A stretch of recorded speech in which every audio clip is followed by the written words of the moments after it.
All right, welcome everybody to the Kingdom Politics Podcast. Fifth episode? I don't know. It's on the count. We do them every week now. Yeah. This week, so Pastor Will and Dr. Michael Huffman again, and this week we're going to talk about specifically two of the gun laws that Virginia is pushing through. And we'll try to do more. So there's 20 in total that got pushed through that are waiting to be signed by the governor. But we're going to look at two specifically and then work our way through the hour. And so I thought it'd be a good idea if we start where probably everybody should start when they start going down these roads. But I don't think very many people read the Constitution anymore. No. I know it's not taught in schools. We're going to get on a tangent already. Last spring, when my kid was still in public school, he got really upset because my wife made him write out the preamble to the Constitution. Good. Because they weren't doing it anymore. And that's what we did when we were in school. So my wife made him write it out and he had to memorize it. So we're going to look at the Second Amendment. It's pretty simple. A well-regulated militia being necessary to the security of a free state, the right of the people to keep and bear arms, shall not be infringed. Like many of the things our founding fathers did, to me, it seems pretty straightforward. I don't know why. Well, I know why we have to have these conversations. I don't know what's difficult about that.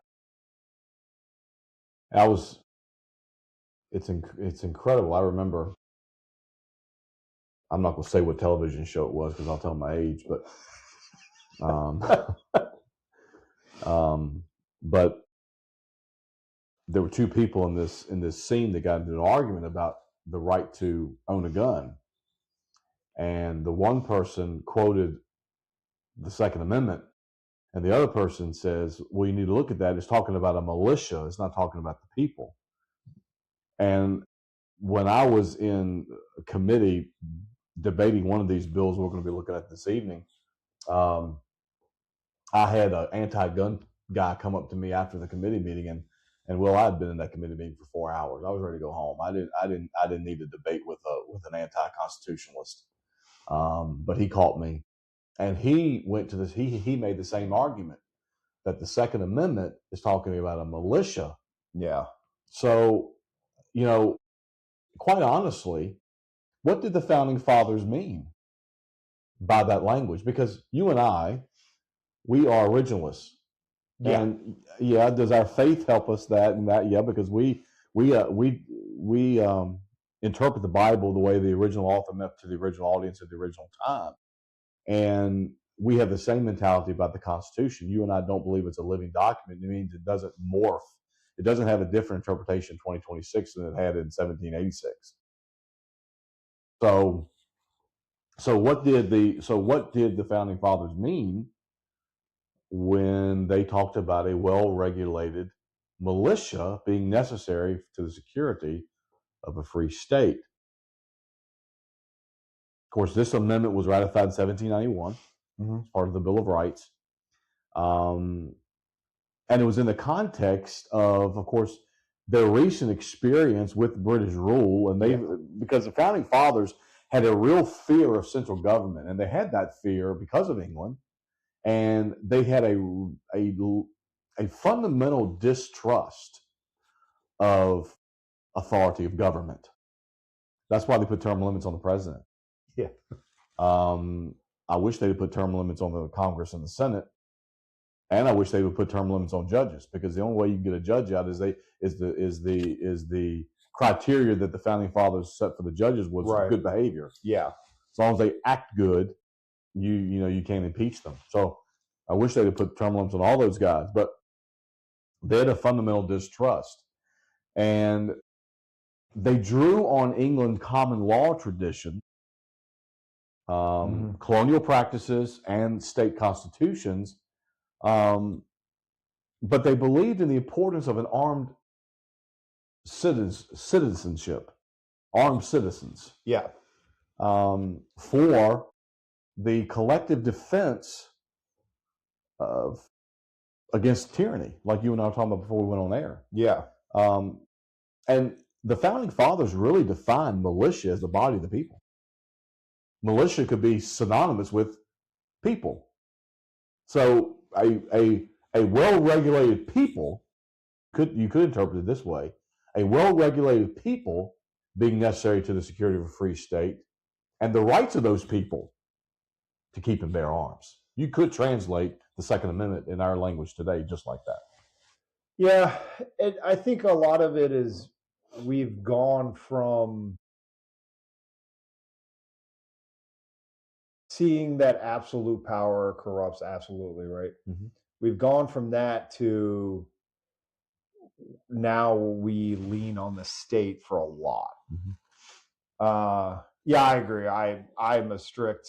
This is what the Constitution is. I wonder often what our founding fathers would think if it was possible for us to drop them into America now with the. I mean, this is like a whole other podcast, but just the massive bureaucracy that we've created. None of that's in there. Well, Benjamin Franklin would say, well, I see that you didn't keep the republic we gave you. Yeah, exactly. That's what they would say. They'd be astounded if they knew what the size of the government was. Yeah. And now you have people that are just, they don't even understand the Constitution, that are in constitutionally elected positions. Yeah. Their entire job that they've been sent there for is to do that. And can you imagine an anti-federalist spending a day in Washington? No. No. I think people. It'd be very frustrating. Be like barbecue dinners for you, right? Oh my gosh, yeah. It's just, I don't know. Just some things you have to take seriously. There's fun things in the Bible, right? Mm-hmm. God had tons of festivals in the Old Testament. People look at the Old Testament as nothing but wrath, but that's not true. Right. There is tons of festivals where, like, God had said, you got to go have fun here. Mm-hmm. And life is like that. There are times, bro, like I was telling you before we started, I just went and watched my kid play baseball last night. Yeah, I had so much fun. I just sat there, it was quiet, other than the game, and I just enjoyed watching him play and his teammates play. It was fun for me. These are serious things, though. Yeah. You have to be serious. So let's dive into the first one. 21, firearm industry members creates a standard of responsible conduct, civil liability. So essentially, well, let me be fair here. There has to be some reasonable controls, include reasonable procedures, safeguards, business practices that are designed to prevent the sale or distribution of a firearm related to a straw purchaser or firearm trafficker. You can read the entire. By the way, all the things we do, this is a great thing about logic and Christianity and just telling the truth. You can check all of this stuff that we talk about. I encourage you to check it out. lis.virginia.gov has everything on there and how people voted. So you don't have to just take our word for it. Please go check it. Anyway, this bill creates a civil cause of action for the attorney general or local county, city, or town attorney to go after a firearm industry member's violation and seek an injunction, recover cost damages, and the attorney general can issue a civil demand if he has reasonable cause to believe that any person has engaged in the violation of the conduct. Essentially, it's civil liability. Yeah. And just by the way, Will, it puts a price tag on their taxes of $409,864 is the physical impact of this bill. So it's not only unconstitutional, it's physically irresponsible, but that's Democratic. Yeah. So one thing on the outset as we dive into this, and we'll lay out why these are problematic, but also these are going to get litigated. Oh, yes. This is going to cost the state of Virginia. I don't know how much it costs to litigate something like this, but Millions. yeah. When the Virginia Assembly of Independent Baptists litigated the state not being able to dictate church daycare centers, which is how VAIB got its start. 1977, it cost over $1.2 million to litigate that one case in 1977. Now, it went all the way to the Virginia Supreme Court. So, I mean, we did have some, well, I say we, I was 5 years old. They had some, it took some time, but it was over $1.2 million in just that one case in 1977. Roughly, that's $14 million today, roughly. That's crazy. That's crazy money. And we're talking about daycares. We're not talking about statewide Second Amendment rights. And so here's my main issue with this bill. The civil liability part. Okay, that's fine. But it's the logic that I can't understand of why we've chosen this. But we will not go after Roblox, for example. Mm-hmm. There are only a handful of states in this entire country that have gone after one of the worst places a child could be, which is online on Roblox. Virginia is not one of them. Matter of fact, I double checked. Any social media situation or platform on the internet, it is incredibly difficult to go after civil liability in the Commonwealth of Virginia. I would argue those are much more dangerous for children. That when you couple that with the stuff we went over last week with starting to get rid of the minimums. So I don't understand the logic of the left. Oh, well, I understand because they want to get rid of firearms. But you can't, if they're open to civil liability, then why is Instagram or Facebook or Roblox those are much more dangerous. Mm-hmm. Those are much more impactful on society. We've seen it. There's books. There's heartbreaking books about what we've done to kids by allowing them access to these things. But Virginia protects them. We were taking our school on a field trip a couple years ago. One of our teachers, we were in the van. I was driving. One of our teachers was sitting in the front seat, and she was going over on the internet all of the child-aged things on the internet and just looking at their descriptions. And she was just reading to me. She said, "Can you believe that this stuff is out there for kids?" Yeah. It's incredible. But yeah, you're right. They're not going after that. They're going after the same thing that England tried to go after with the colonials. Give us your guns, because if you don't have guns, you can't what? You can't defend yourself. Justice Joseph Story basically said in his commentary on the Constitution that laws that try to take away Second Amendment rights are for one purpose: to tyrannize the people. Yeah.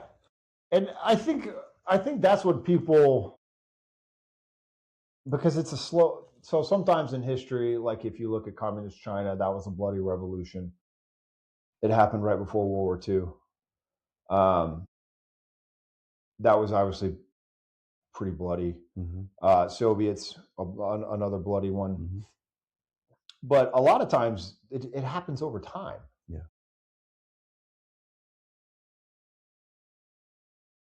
It's always same thing with when Caesar took over in Rome. They had a democracy for a long time. Yeah. And they suspended it for a short period of time, and Caesar said, "I will give it back to you." And he never did. Caesar after Caesar after Caesar. Now, they still had a Senate. They still had, on paper, they had it. Same thing with this gerrymandering thing. Just give us this for 10 years. We promise we're going to give it back. That's what the founding fathers were warning against. Yeah. The centralization of power. That's what makes America so great. Mm-hmm. There's supposed to be checks and balances, and the ultimate checks and balances is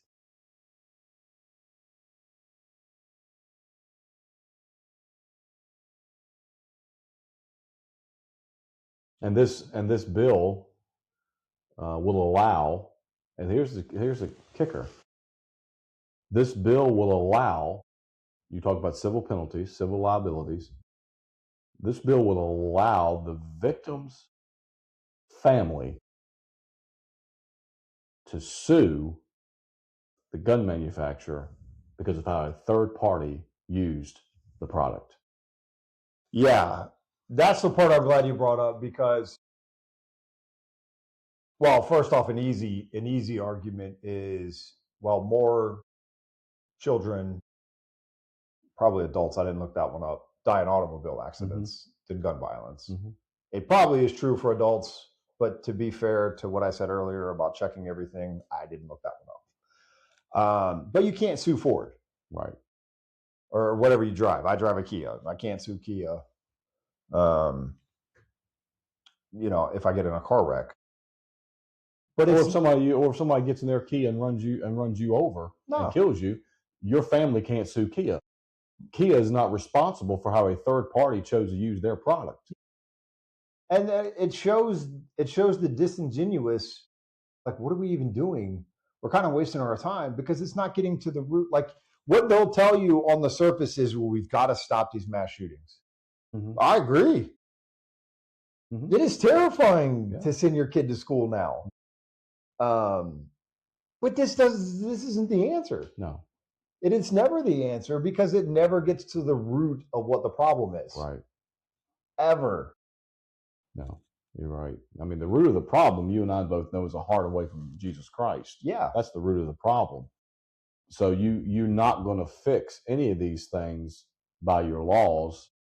You're certainly not going to fix gun violence by taking away guns from law-abiding citizens. I remember when we were in committee debating this bill. It was a Thursday night. It was late, and one of the senators, Delegate Lopez, one of the people that had testified in opposition to the bill, basically stated that if you can't sue automobile manufacturer, you can't sue a knife. Kitchen knife. There you go. That's a better one. Make a manufacturer. If somebody stabs somebody.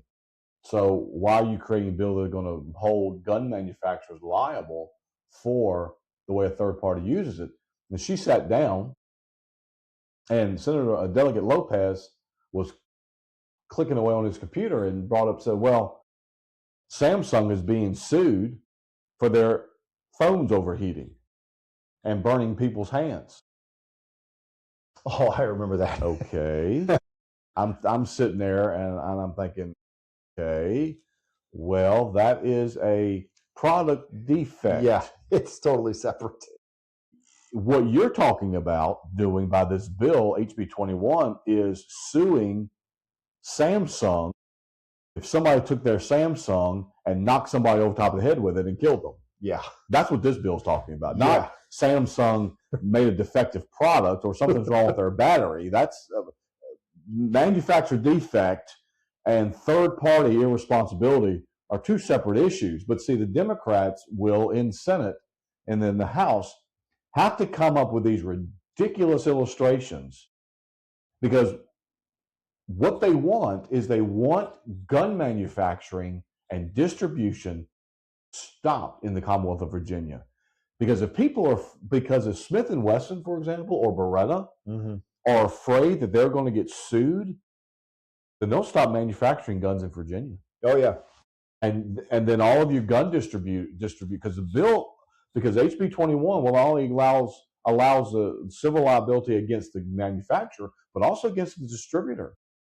And so you'll lose all gun manufacturing and you'll lose all gun shops because they'll be afraid that they're going to get hit with $1 million lawsuit. And then what's going to happen is they're not going to be able to be insured. That's going to be the first thing insurance companies do. Once this bill passes, they'll say, "Well, we're not going to give you any liability insurance. So if you want to have your doors open, you're on your own, buddy." Nobody's going to do that, so they'll just close up shop. Smith & Wesson has probably plenty of other business in other states. They don't have to sell to the Commonwealth of Virginia, and so they'll stop selling to the Commonwealth of Virginia. And that's exactly what the Democrats want. But they come up with these ridiculous ideas, these ridiculous notions to make these laws make sense to somebody, but it doesn't make sense to people who actually have the ability to think. No, and it's stepping on your Second Amendment rights.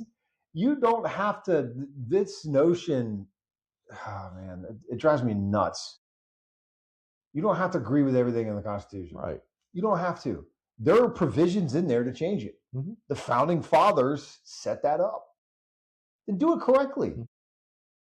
There's a reason why they do it this way, because they're not going to be able to change it. They're not going to be able to change it. It would never pass. And so if you don't like it, just go somewhere else.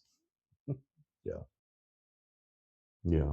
This is the laws of our land. It has been for a very long, almost 250 years. Yeah. We're about to hit 250. This is what it's been. And for people that think it's going to curb violence, ask Great Britain how it's going with no guns. Right. My wife was raised in Papua New Guinea.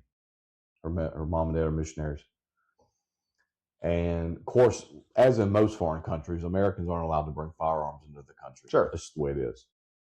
But the police in Papua New Guinea are not allowed to carry firearms. But guess who has firearms? The criminals. Yeah. So Americans aren't allowed to, immigrants aren't allowed to carry them. The police aren't allowed to carry them. But the criminals got them. It's going to be the same way here. Yep. Law-abiding citizens aren't going to have them. What do you think? You're going to take them away from the police? Give them nightsticks? You know, what are we going to do? Talk them to death? And but the criminals are going to have them. Yeah. So all these regulations, and we already did the justice system last week, but all these regulations are for people who follow the rules anyway. Yeah. It's not for criminals. There's nothing. As far as I know, they haven't passed anything that makes it harder on you as a criminal in terms of prison sentences if you're caught with a weapon. Right. All it did was make a bunch of us also criminals. Yeah. Yeah. For doing what?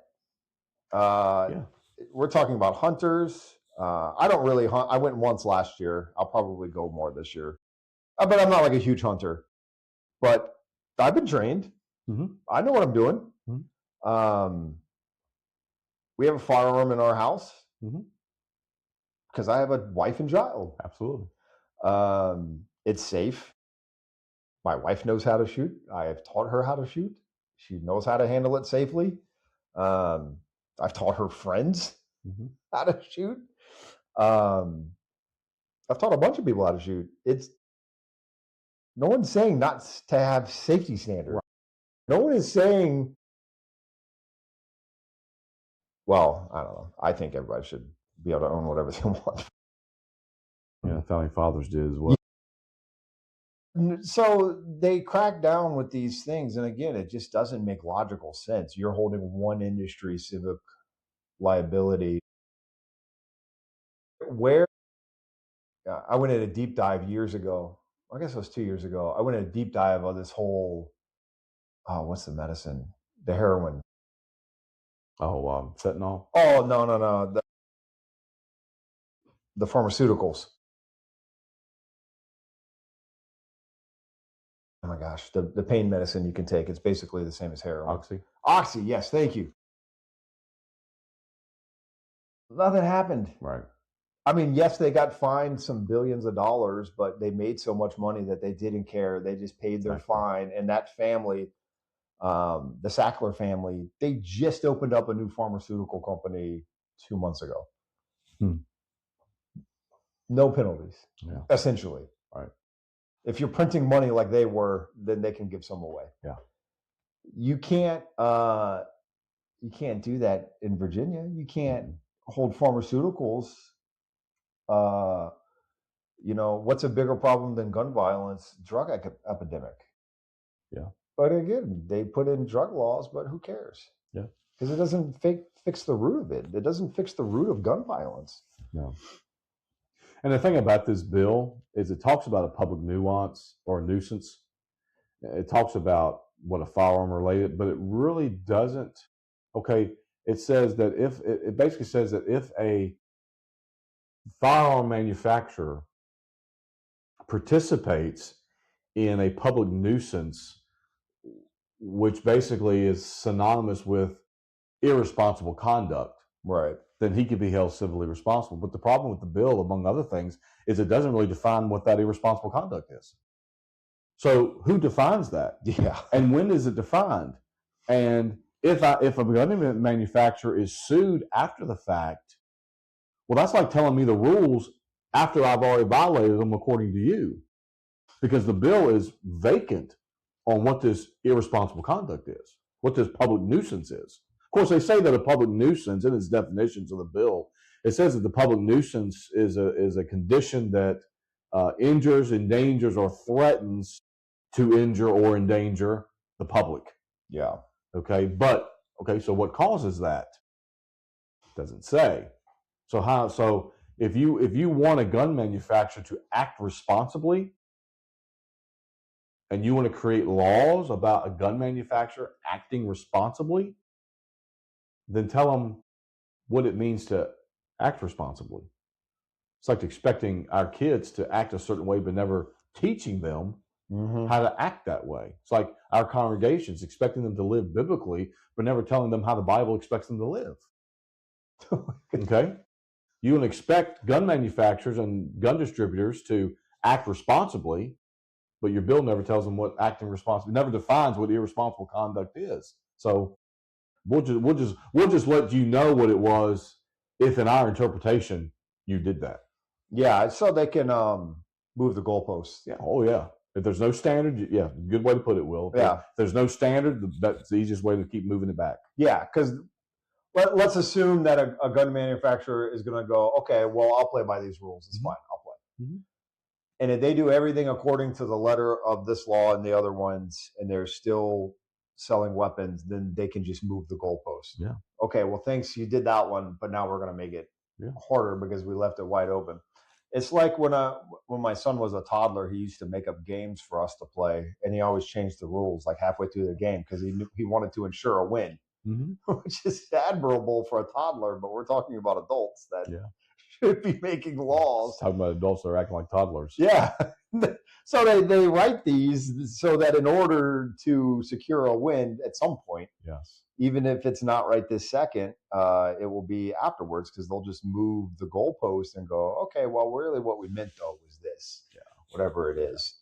In 1998, the city of Chicago sued 22 gun manufacturers. They sued 12 gun stores, and they sued 4 gun distributors on the theory that these people caused public nuances because they created costs for the Chicago police, the fire department, and the public hospitals because people were taking these guns and were not acting irresponsibly. These third parties were not acting irresponsibly. They were acting badly. Yeah. Now, I understand holding gun manufacturers and particularly gun distributors responsible for straw purchases. Yeah.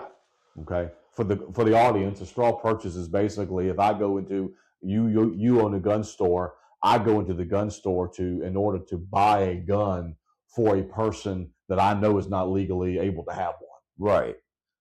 Whether it be he has a felony for murder or he has a felony for theft or whatever, he's not legally able to have one, and I go to your store and buy one for that purpose. Now, are you supposed to know that that's why I'm buying it? Well, it's not very reasonable that you would know that. But that's what straw purchase is for our audience. That's basically what a straw purchase is.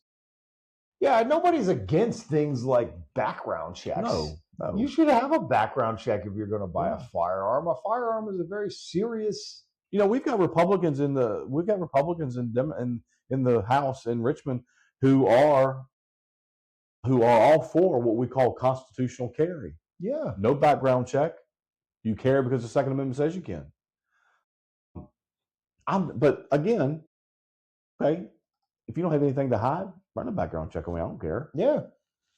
I'll walk out here. I'll walk out of here with that gun because I'm not concerned about it. Yeah. There's common sense things, and then there's this, which it just doesn't pass the logic test, and ultimately all it ends up doing is causing more trouble for the people that are already just doing their best to follow the rules as is, which is already confusing, depending on where you're at. Well, in 2000, go ahead.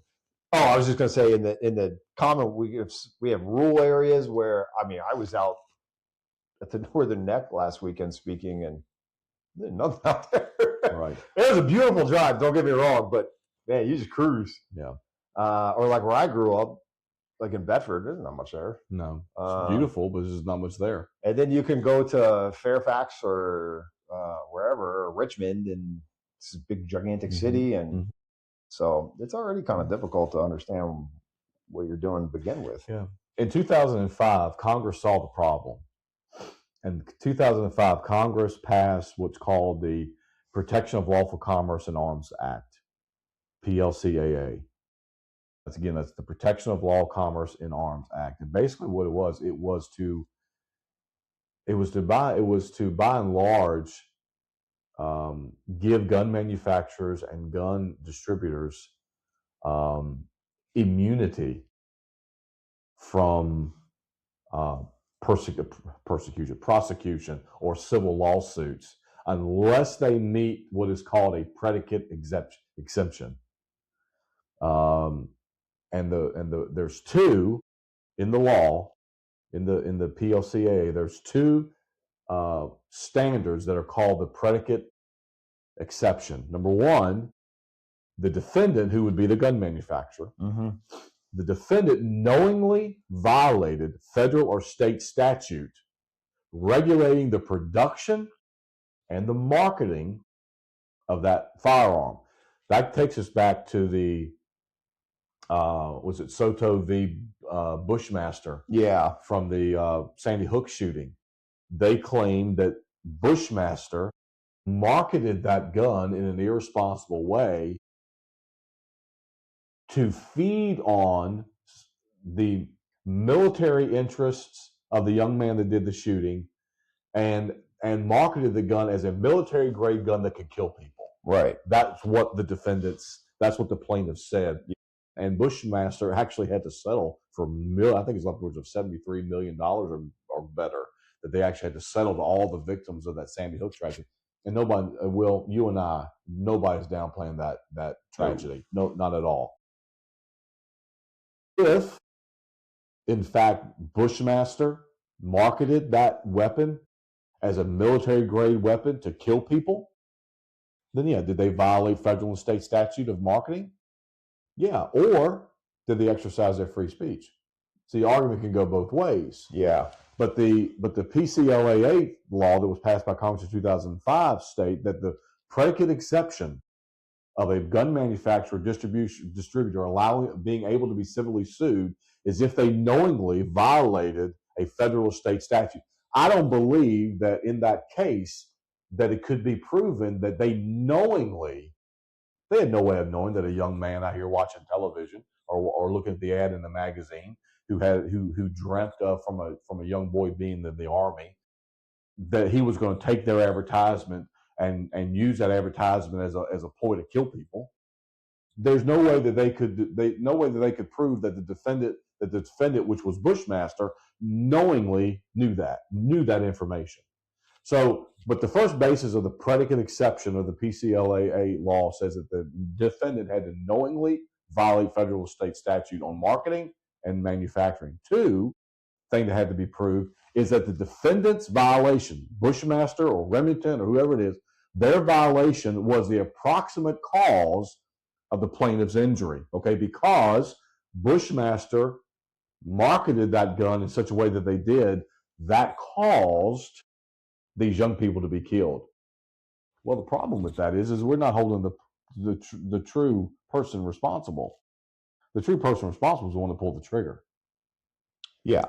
But that's basically what the predicate exception is. And Congress passed that in 2005 to keep gun manufacturers from being targets of lawsuits unless you can identify these two predicate exceptions. Yeah, so it was 2022. They paid it out, 73 million. It was insurers that paid it out to 9 families. They claimed the lawsuit was filed because they violated Connecticut's Unfair Trade Practices Act.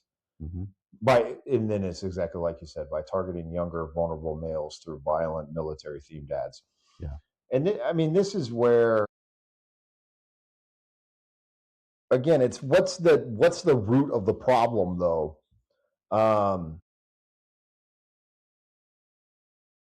Like to use a different example than guns. The United States of America is the most medicated country in the world. We're second place isn't even close to what we do in medications. Why? We're one of 2 in the entire world that allows pharmaceutical ads on TV. I watch a lot of sports. It's a pharmaceutical ad every commercial break, every single one. Yeah. With the list of side effects. Oh yeah, of course they have to do the side effects and they follow the law or whatever. But they got a pill for every mental or physical disease that you got. Oh, that's where I was going, is that you just take a pill. Yeah. And most of them are for depression. Take this pill, you feel better.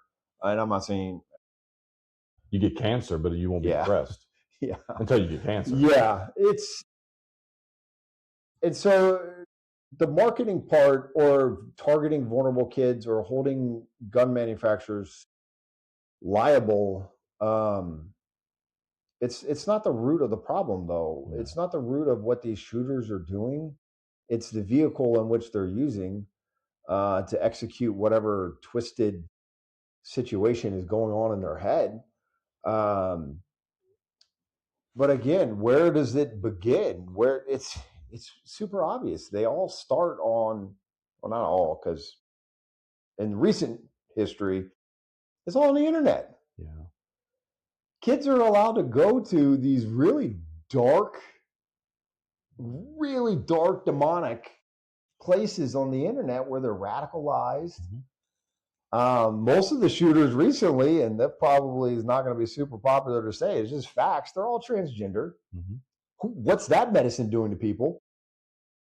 Where's that investigation? I'll give you this, just not to interrupt your thought, but no. Columbine, the very first, I guess, nationally recognized. The first kind of modern one. Every one of those shooters, every one of them. This is not going to be popular. All right, so you might edit this out, Will. No, it just goes. Every one of those shooters have been on Ritalin as children. Every one of them. I'm with you on that. And they were taking off the Ritalin, and so instead of, what does Ritalin do? Ritalin suppresses the behavior. So instead of the behavior being disciplined or molded and framed, it was suppressed, and then when you took them off, that unsuppressed behavior and rage just came out. Yeah. And every one of those shooters have been on Ritalin as children. Speed. Yeah. So what are it's speed. Yeah. All the Ritalin stuff. There was a study that came out a couple of years, I think it was last year. I wish I saved more of these things. Anyway, they basically said Ritalin or other ADHD now. For a short period of time, it does work, for like a very short period of time. After that period of time, and it's different for everybody because how your body metabolizes and stuff, but it's very short. After that, it doesn't do anything. It's literally speed. The drug, like you would buy off the street. Yeah, so what does that do to everybody? But they're not going to take Ritalin off the market. So they're going to blame the gun manufacturer. Yeah. But they're not going to blame the manufacturer of Ritalin? Oh, come on. No, because they want you medicated. Exactly. But they don't want you to be able to protect yourself. No. Okay, let's do the next one. Let me say this too. It's also interesting that Mexico sued in 2021. Mexico sued United States gun manufacturers. Really? Because over 200,000 firearms have been smuggled that year from the United States into Mexico that have been used for crimes. And Mexico claimed that the gun manufacturers, Remington, Smith & Wesson, and then Remington filed bankruptcy. I think in 19 or 23, I don't remember the exact date off the top of my head, but they were filed bankruptcy. But they claimed that these gun manufacturers marketed the gun in such a way as to appeal to the Mexican drug cartel. Because they need help. Because they need help. They need help buying guns. And I mean, you could read the court case on Congress.gov, and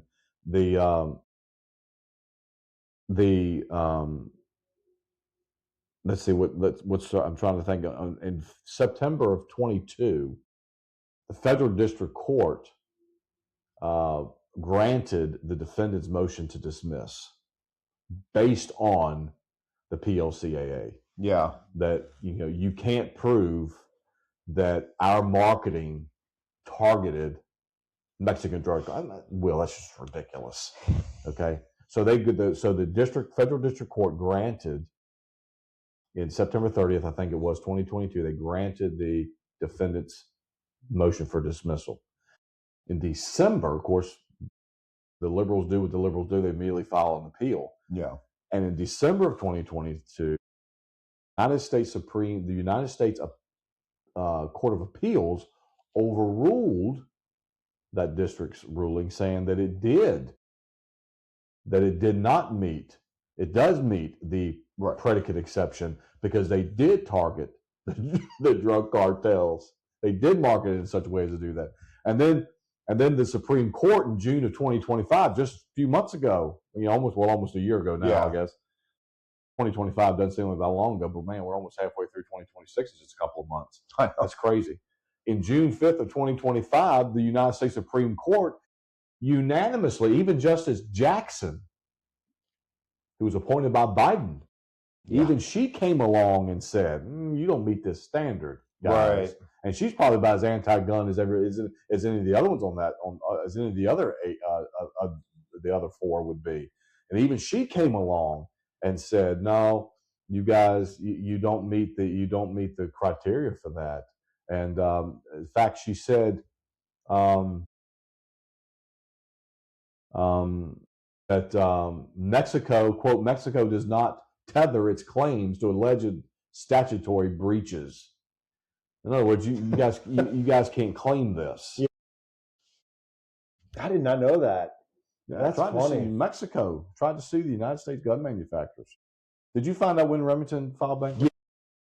So that happened in 2018. Okay. They filed in 2018. It took some time, 2020. Heavy debt, litigation costs.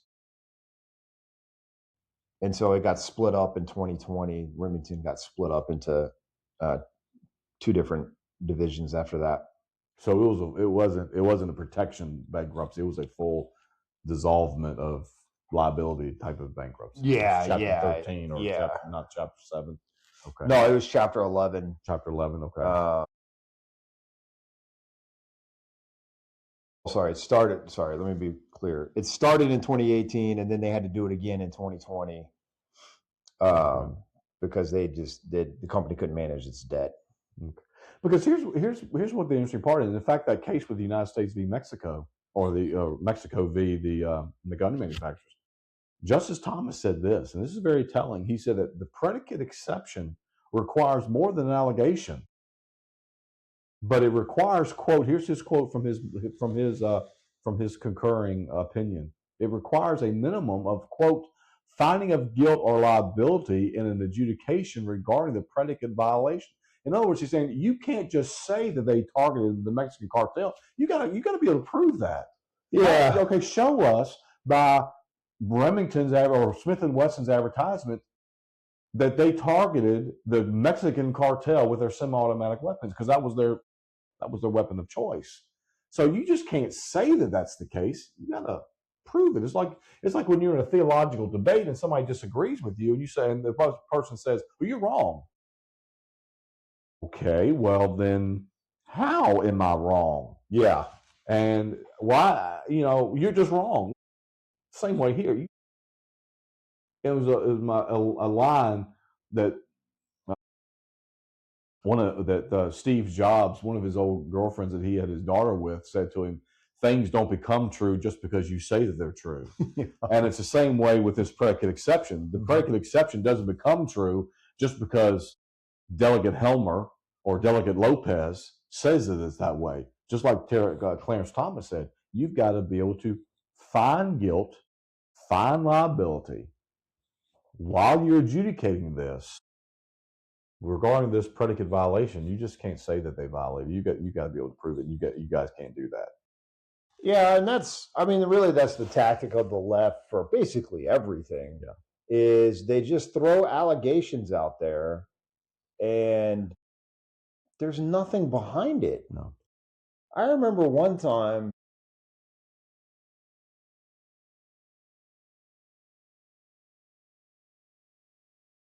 there was a thing sent out about churches and the homosexual stuff, and in there it said that there had been a lot, not at this church. I just want to be clear, it's not this church that I'm at, but in there other churches had reported abuse. And so I wrote the person and called the person who sent that information, and I said, "This is serious. If you guys are for real about this, like all of us, any of the pastors in the area, we need to know what you're talking about. You can't just say this. Mm-hmm. This is dead serious stuff Mm-hmm. here. Like nobody should be abused. We could have differences and we can talk and stuff, but abuse is a whole other situation." And it was nothing. He just put it in there in this paper that he had sent to churches in the area about affirming homosexuality. I said, "Please tell me the actual allegation. Like, please tell me. I really do want to know because this isn't good." It's not. He just put it in there. Wow. It was a scare tactic. Yeah. Now he didn't admit to the scare tactic thing. He said, "Well, I mean, maybe abuse was a little like I forget what he told me. Like maybe I was a little heavy worded or something." I said, "Dude, you can't." He and I can disagree all day long, and then I don't even talk to the person anymore now. But you can't say things like that. No. But that's what they do.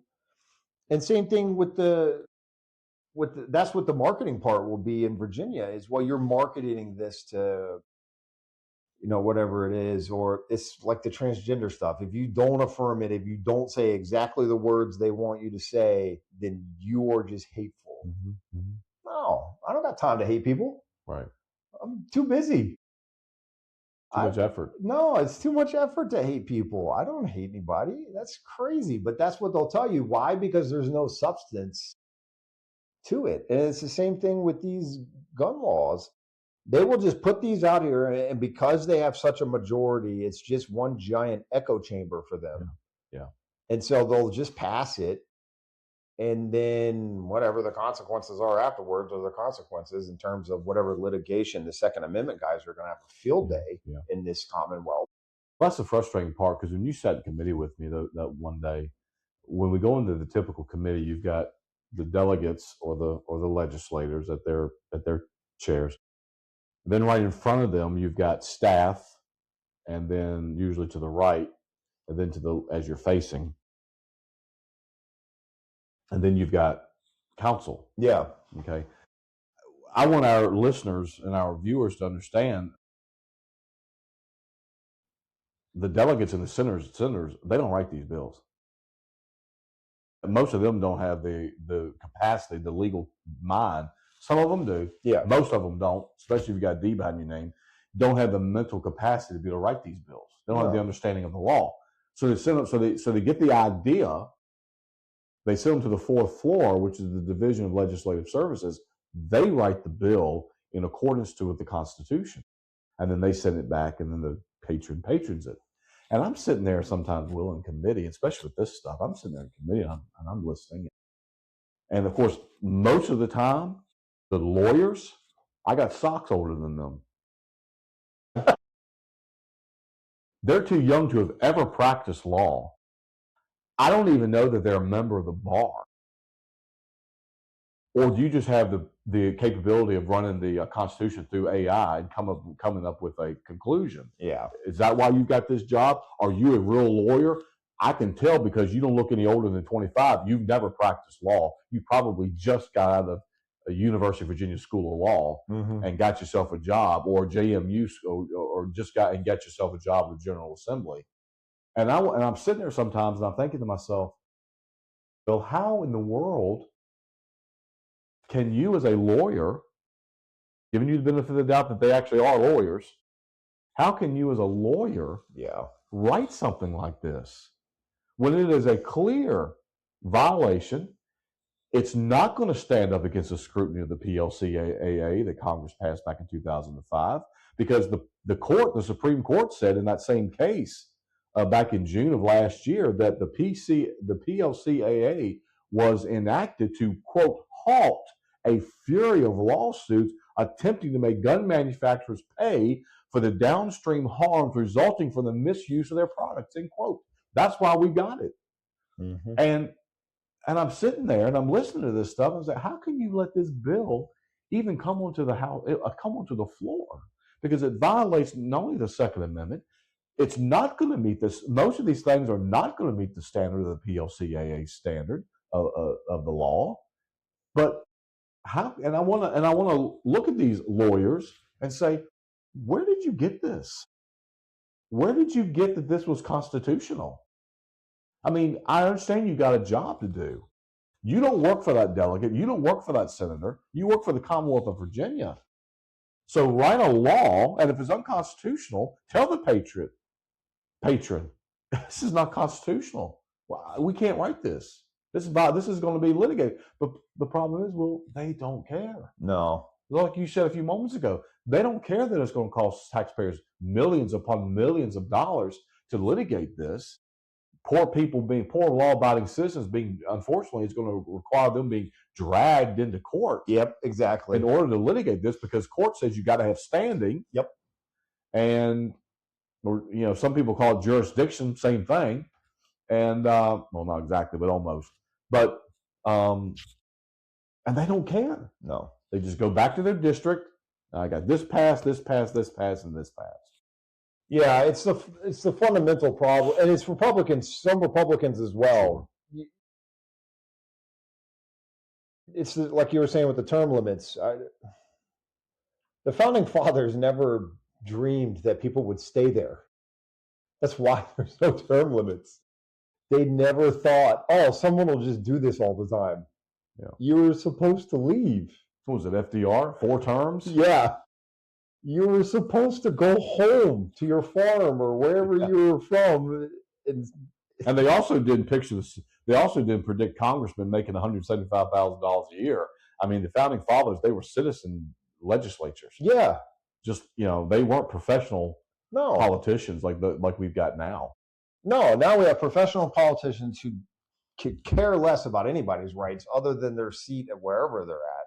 That's a great thing about being a pastor, or a Christian rather, not just a pastor. I'm beholden to God. That's it. Mm-hmm. Yeah, that's it. I try to do what God says. I try my best to be obedient, and at the end of the day, I'm beholden to Him. I think these things are important. Yes, and so do you. So we do this. Yeah, we do a bunch of other things. But if God said to me, "Hey, now I need you to go wherever," I'd go, "Okay." I guess I'm done with this part, and on to the next. But these politicians sit in there, and then well, how do you? So that'll bring us into this one, the last one we'll cover. You're right. We only got through 2. HB217, because the other one doesn't really necessarily, it does affect everyday citizens because it's going to be much more difficult to purchase firearms. But this is the one where now a bunch of us are in trouble. So it's the importation, sale, manufacture. It's HB217. Delegate Helmer is the chief patron. Actually, he was the one on the other one too, right? He was. And he served in the Army, did he not? He did. Or was it another service? I think it was Army, right? Isn't he a West Point guy? I'd have to look that up. I think he went to West Point. I could be wrong. Anyway, I can Google it real fast. Assault firearms and certain ammunition feeding devices, purchase, sale, prohibited penalties. And so does not include any firearm that is an antique firearm, has been rendered permanently inoperable, or is manually operated by a bolt, pump, lever, or slide action. Here's what it does, though. Creates a Class 1 misdemeanor for any person who imports, sells, barters, or transfers a large capacity ammunition feeding device. And large capacity is above 15 rounds, from my understanding. The bill provides that any person who willfully or intentionally sells an assault firearm to another person, purchases an assault firearm from another person, is also guilty of a Class 1 misdemeanor. Or if you transfer, same thing, Class 1 misdemeanor. So, which for our audience is 12 months in jail, or a $2,500 fine. And he did go to West Point. I was right. And he was in the Army. He actually has a earned master's degree at Oxford, and is considered a Rhodes Scholar. He was a Rhodes Scholar? That's what it says. That used to be a huge deal. I actually knew a guy when I was at VMI that got to do that. He was one of the smartest people. It wasn't Delegate Helmer, but my friend was one of the smartest people I've ever. Now, this was 20, I don't know how old he is, but this was 20. When did I graduate? 2005. This was probably 22, 23 years ago. He was, my friend that got the Rhodes Scholar was older than me. And he is still Lieutenant Colonel in the U.S. Army Reserve. He deployed in Iraq, worked with the 4th Infantry Division in Afghanistan. He also served in South Korea. Was awarded the Bronze Medal, Star Medal for meritorious service in Afghanistan. I mean, he's a decorated Army veteran. I find that fascinating. And he's a nice guy. I've never met him. He's just a doofus when it comes to his, it's just, I remember when he got up and he was patron, and it was the same committee meeting that we had HB21 and HB217. This was the very last one on the docket. Probably on purpose. That night. And I'm sitting here waiting because this was the one I was in there for. So yeah. I'm sitting there waiting for 4 hours. And of course, the anti-gun people, man, they hung in there. And they gave speeches on every bill. I mean, literally, the same people gave speeches on every gun bill or anti-gun bill. And I'm sitting there, and Dan Helmer gets up to patron this one. And of course, he's also on the Firearm Safety Committee subcommittee, where what's his name, Darius Clark, and Darius Clark is the chairman. But he gets up to patron, and the first words out of his mouth, "I don't think neighbors ought to hate each other." It's first words out of his mouth. And we need to get weapons of war off the street. And so I get up to give my testimony, and I was like, and I felt that I needed to thank him for his service to our country, and I did. Mm-hmm. Oh, of course. I have respect for that. And then I said, weapons of war. Delegate Helmer. I said, sir, I doubt very seriously you invaded Baghdad with 10 bullets, which is what his original bill called for, was any magazine capacity over 10 rounds fell into an assault rifle category. Really? I think the Senate bumped it up to 15. They did. Okay, they must have then, because I know the bill's 15. Yeah, so the Senate bumped it up to 15, but still, I doubt you invaded Baghdad with 15 bullets. So don't try to tell us that these things are weapons of war.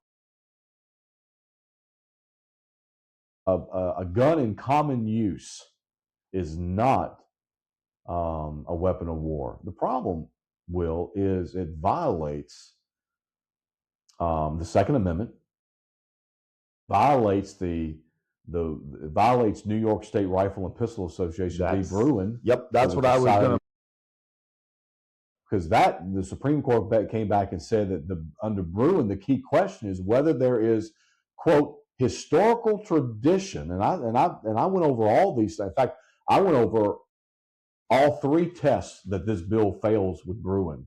One of the tests that this legislation fails with Bruin is that Bruin required to answer the question: is there a historical tradition of imposing comparable liability on arms makers for third-party criminal misuse, and is there a mirror restriction from the founding era? Did our founding fathers give, in the Second Amendment, Bruin asked the question, did our founding fathers give a similar restriction during the founding era?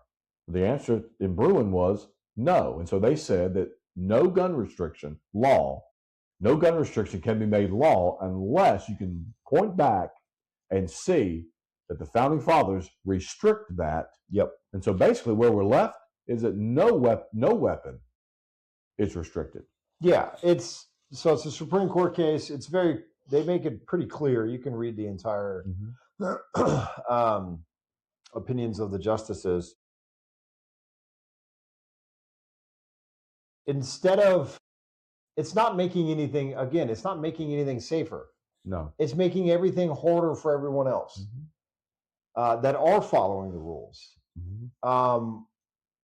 I have fired weapons, quote unquote, weapons of war.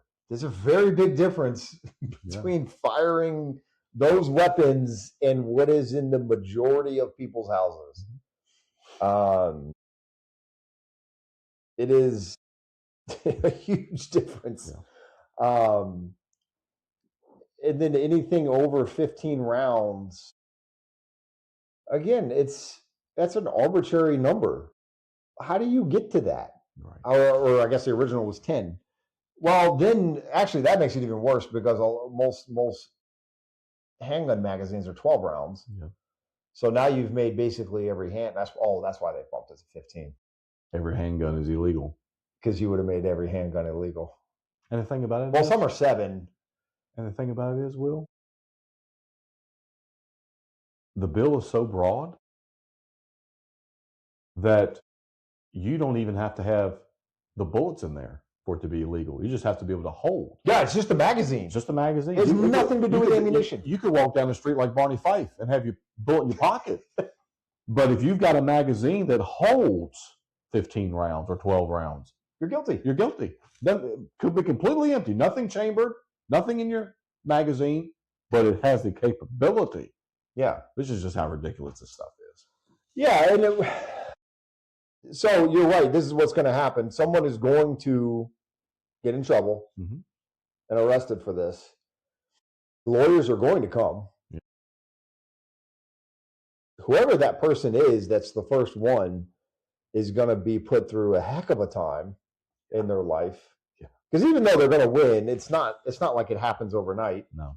It's going to take a long time. And a lot of money. And they're going to be all across, it's just, and then what? The state of Virginia is going to have to litigate this at that point. And lose. And they will lose. In fact, several of us told them, this will be litigated and you will lose. You can go ahead and pass it. Abigail Spanberger can go ahead and sign it, but it will be litigated and you will lose. This law will be overturned because it's unconstitutional. But at what cost to the people of the Commonwealth of Virginia? Exactly. And this is where, like, I guess our central point in this entire show that we've started is the leftist ideology knows no bounds in terms of thinking critically. Right. Because if Abigail Spanberger, Governor Spanberger, is a good governor, she would look at this bill and go, well, I mean, I see what you're trying to do, but this is going to cost us an insane amount of money. We're going to lose anyway. Or at least her advisors would tell her this. I never met her, so I don't know how smart she is. But somebody should tell her within her cabinet of people, like, this is a bad idea. All this is going to do is make one of your citizens incredibly uncomfortable for a long period of time. The lawyers are going to make a crap ton of money off of it. Yeah. And you're going to lose. Yep. And you've upset. It's a lot of Second Amendment guys out there. Yes, there are. So I remember when Louisa County became a sanctuary county. I've never seen so many rednecks in all my life in one building. But basically, our sheriff, along with several other sheriffs, I think Spotsylvania County sheriff has done it. I don't know if Stafford County's sheriff has done it or not. I have not seen Stafford, but said we will uphold your Second Amendment right to bear arms. You can, we will not enforce any anti-2A or any anti-2A law. And this is the problem with the leftist mentality is now you've put, and all credit to the sheriffs who've come out and said that, but now you've put sheriffs in a position where, and again, they at the end of the day, the Constitution is what matters. But that being said, you still put them in a position where the governor, or at least the government of the governor, has said this is the law now. And now you've put people who are also elected by who see their constituents way more because they see them every day probably, in a position where they're going to have to come out and say, no, we're not following this. Right. How is that good for anything? That's not to say that we all agree on everything all the time, but to have to come out and say, look, we're a second A sanctuary county because this is protected. Well, they're correct. It's protected under your Second Amendment right. But now you've got a number of localities who have flat out said to the governor, we're not listening to you. Right. Yeah. Because nobody stopped Yep. to think, well, maybe this isn't the best idea. Yep. Because regardless of what the Constitution says, they frankly don't care. Yeah. Well, let me think. Article 6, Section 2 of the United States Constitution, it's what we call the Supremacy Clause, says this Constitution and the laws of the United States shall be made in pursuance thereof, and no law of any state or any land, no judge, it says every judge of every state is bound to it, and no state can make a law contradictory to the Constitution. I butchered that because I couldn't remember it off the top of my head. But you got the point. Yeah, that seems like one we should all be able to get on board with. But that's and so like to close out the whole conversation, and maybe we'll just do another one this next week. I don't know, but because this is another one where pastors will look at. Well, some will step up. I should stop always saying pastors because there are plenty that are saying things. Maybe not plenty, but there's some. There's at least two. No, there's two. I had lunch with another one today. But this is one where pastors can look at it and go, well, I'm not talking about gun rights. How does that matter? Well, it's bigger than gun rights. Yeah. It's always bigger than gun rights. And as soon as you don't stand, because what they're trying to do is erode the Constitution. It starts with education. That's why our kids don't learn the Constitution. That's why they don't know the preamble. Preamble's really important. It's why they don't check these things before, because they'll wait for the courts to say no. Right. Because if the courts don't say no, then they've just taken away your rights. And it's what they're trying to do through bureaucracy, through professional politicians, through the ideology where you can no longer step out. What's the guy from Pennsylvania? One dude that steps out from the Democrats, and they treat him awful. And I thought he was going to be a joke. I did too. One guy, and look how they treat him. Yeah. And he'll be primaried. Oh, yeah. He won't go back. No, he's done. Hope he enjoyed his time. Yeah, he's going to be primaried, and he'll be sent home. Because they want to, it's about the end game, and that's where people have to start waking up and seeing. Right now, it's about gun control, but there's a reason. And we already pointed out, if we're going to do civic liability, then we might as well do it. Yeah, absolutely. But we're not doing it. No. Just specifically for this. Right. because it will get gun manufacturers out of Virginia. Yes, and that's their goal. If you, oh, you know what? I'm going to look it up real quick. What's the penalty for delinquency of a minor?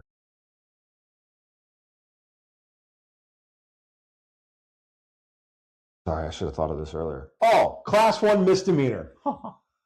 So for having a magazine, an empty magazine is the same thing as delinquency to a minor. So if you go buy alcohol for a kid or teenager or whatever, that's a class 1 misdemeanor. How many? I wonder. Man, I'm going to go down a deep rabbit hole later. I wonder how many people get prosecuted for that one. Right.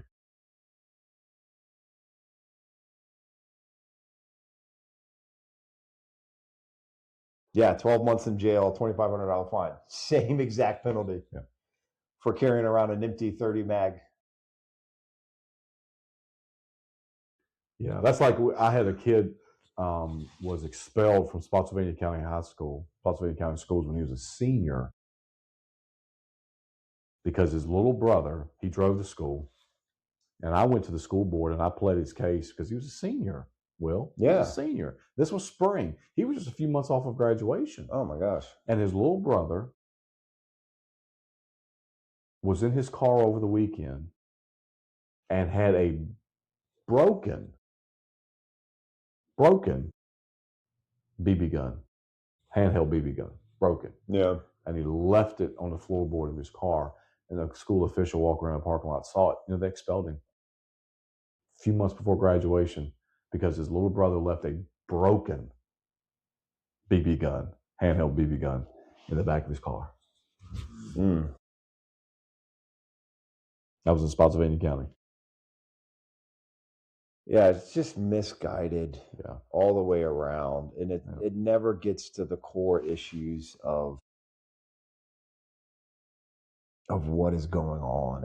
And I get, I think they're trying to take away rights. Yeah. I think they'll do it and that's what makes me the most sad about when you look at this is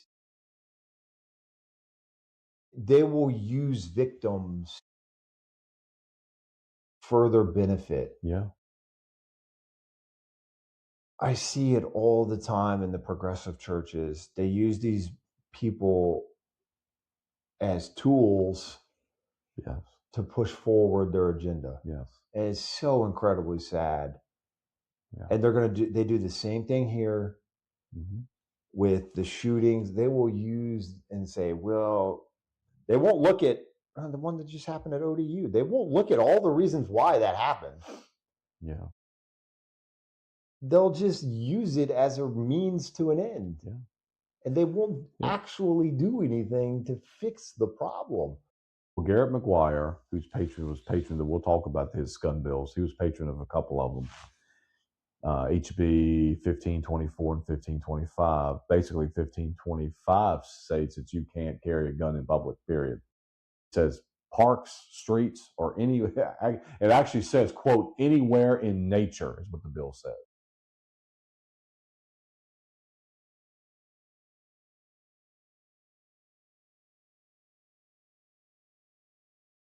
His reason for bringing this up, he says, I was a student at Virginia Tech when that massacre happened. Okay. Well, first of all, I'd have to make sure that you were actually in class that day. Or you were homesick. But, okay, you were a student at Tech. The guy who shot up Virginia Tech had mental issues. Yeah. He wasn't a law-abiding citizen. Somebody sold him a gun. He got his hands on the gun. From what I understand, the gun distributor didn't do the proper background check. And he should have been held liable for that. The gun distributor, the guy who sold him the gun. But he wasn't mentally all there. No. Don't try to make a law for the entire citizenship of the Commonwealth of Virginia, who many of them are law-abiding citizens, because you were at a university that got shot up by a guy who was mentally unstable, who admittedly never should have had a gun. Yeah, it's too many news stories. I thought I could be able to find it faster.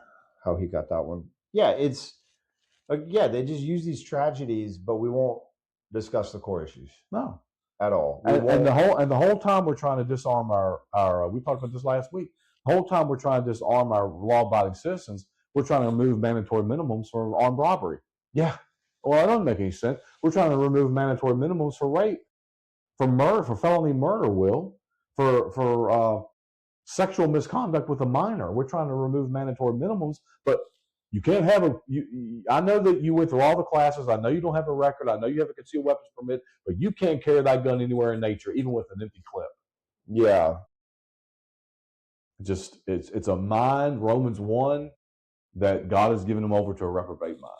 Yeah, it has to be, because it's all, like you said last week, it's all connected.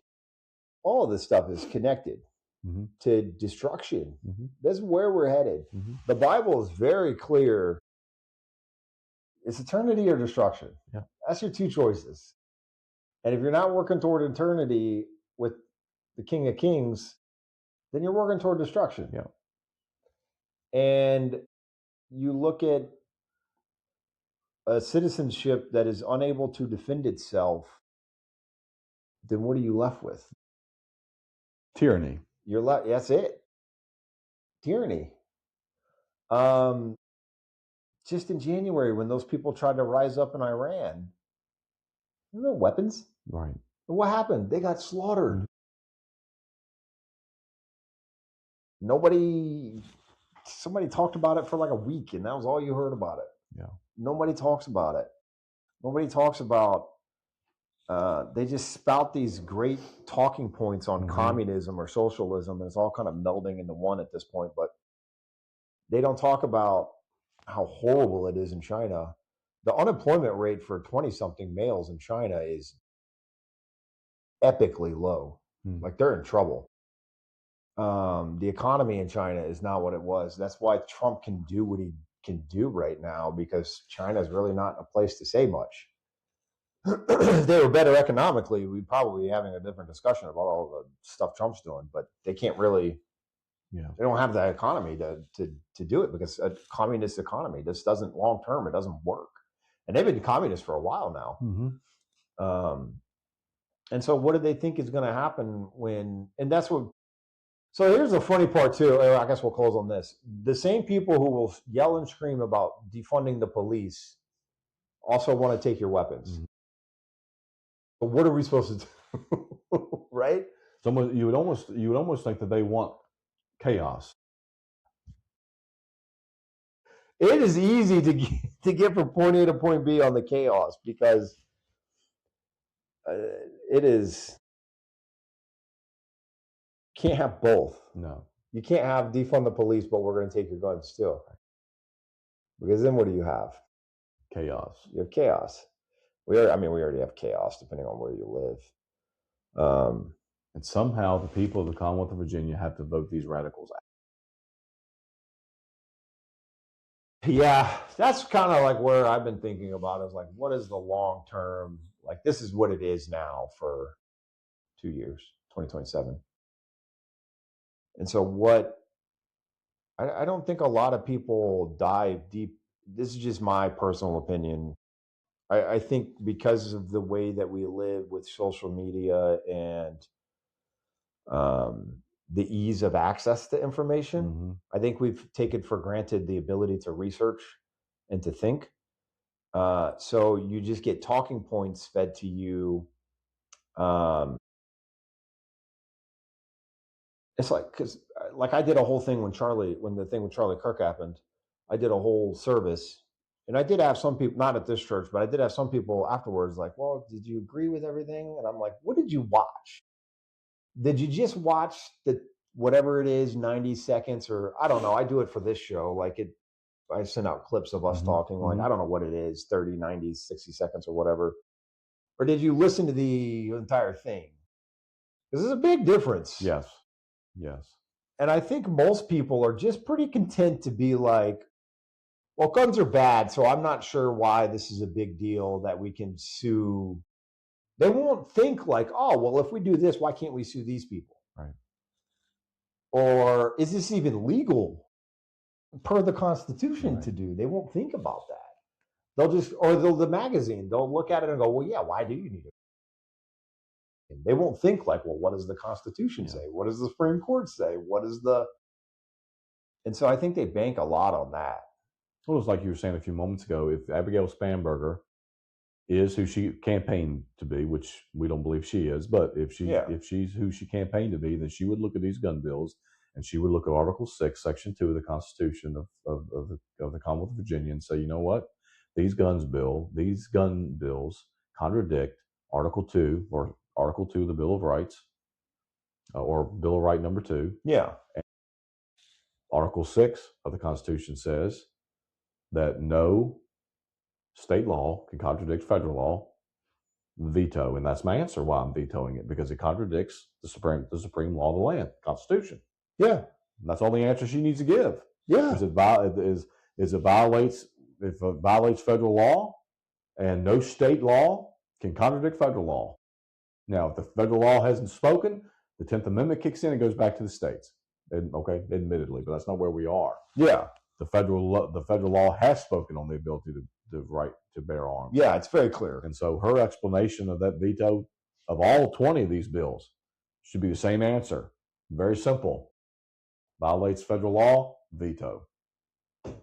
Democrat power won't let that happen, though. No. Now they don't have the vote to override a veto, but the caucus and those that are in power,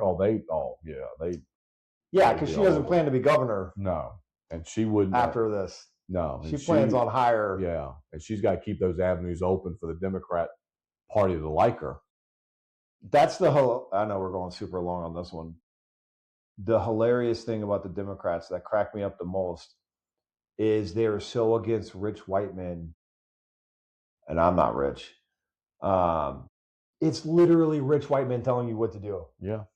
It's literally what the Democrat Party is rich white people telling you what to do, and all these people just go for it. Who aren't really even politicians. No, they're not politicians at all. Soros funded how many prosecutors in this Commonwealth? A bunch. He also donated $20 million through various different PACs for this whole redistricting thing, which you should go vote no for before April 21st. Yes. It's a rich white dude telling you exactly what to think, and these people will go for it, hook, line, and sinker. Yep. I find it so ironic. Yeah, very. So I guess we'll do another one on this next week. Okay. Because we only get 2, and there is 20. So maybe we'll break down a couple more of these next week. I mean, on the other side, we have got stuff to talk about for the next 5 years. Oh yeah. Democrats never give you a lack of things to say. Oh my gosh.